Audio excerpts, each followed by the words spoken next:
हो, जितने फेसबुक और यूट्यूब पर सुन रहे हो, बहुत सावधानी से सुनना। तो जिनकी यहाँ संपदा की कमी होती है, वैभव की कमी होती है, लक्ष्मी की कमी होती है, प्रतिष्ठा की कमी होती है, धन की कमी होती है, उसके लिए बहुत चिंता लगी रहती है। लक्ष्मी से जुड़ी हुई, व्यापार से जुड़ी हुई, पैसा आ ही नहीं गया, बहुत मेहनत कर रहे हो। कर्जे से मुक्ति पाने के लिए, व्यापार की वृद्धि के लिए केवल एक काम, शनिवार के दिन जो पीपल के वृक्ष में सरसों के तेल का दीप लगाता है, उसको शनि कभी परेशान नहीं करता। इस पीपल के वृक्ष के नीचे जो शनिवार को दिया लगाएगा, वो लक्ष्मी और नारायण को अपने घर ले जाएगा।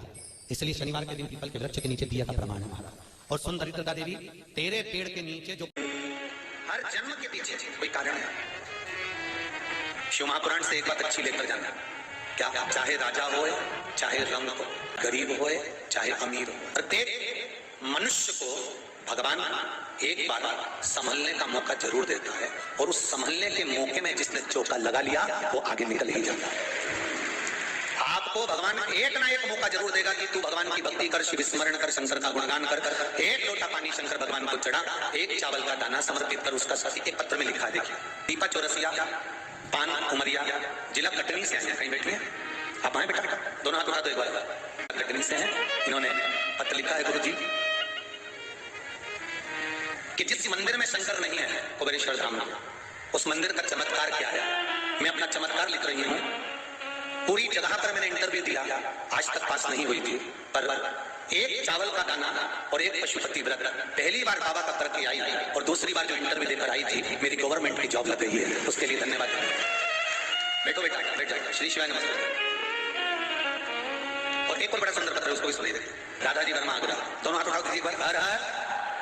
आपने लिखा है, दादाजी मेरे बेटे का संबंध नहीं हो रहा था, 8 साल से देखा देखी चल रही थी, पर कोई योग नहीं था। गुरुदेव, एक बार टीवी पर कथा सुनी, आस्था चैनल पर, यहाँ तो मैं कभी नहीं आई थी, पर टीवी पर कथा सुनकर एक चावल के दाने का उपाय, इसमें लिखा दीदी आपने, एक चावल के दाना पानी के लोटे में डालकर शिव जी को चढ़ाने का बताया था। उससे मेरी सारी तकलीफें भी मिट गई। और गुरुदेव, चढ़ाते चढ़ाते 21 दिन हुए थे और 21वें दिन मेरे बेटे का संबंध पक्का हो गया। बेटी दीदी, हर हर। तो महाराज, रुद्राक्ष की जो माला है वो अपने गले में हम धारण कर सकते हैं। अगर रेशम का उसमें धागा है तो मृत्यु आदि जगह में भी उसको पहनकर जाया जा सकता है। माताओं के मन में बड़ा प्रसंग होता है, रुद्राक्ष की माला पहनेंगे, वो तो शिव का ही अवतार है, और हम रजस्वला धर्म में हो गए तो फिर रुद्राक्ष का क्या होगा? तो वो रेशमी वस्त्र में होगा, उदाहरण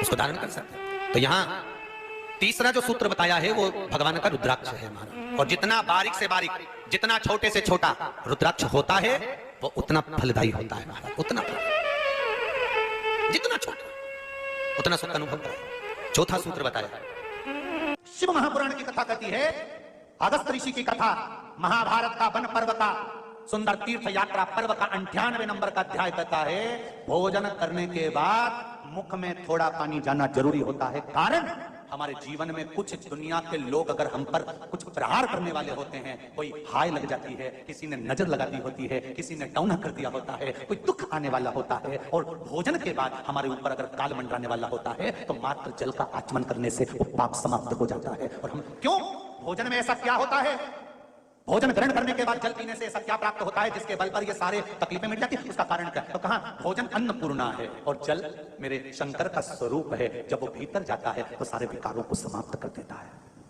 अब लोगों ने एक नई धारणा बना ली कि भोजन करने के आधे घंटे तक पानी मत पियो,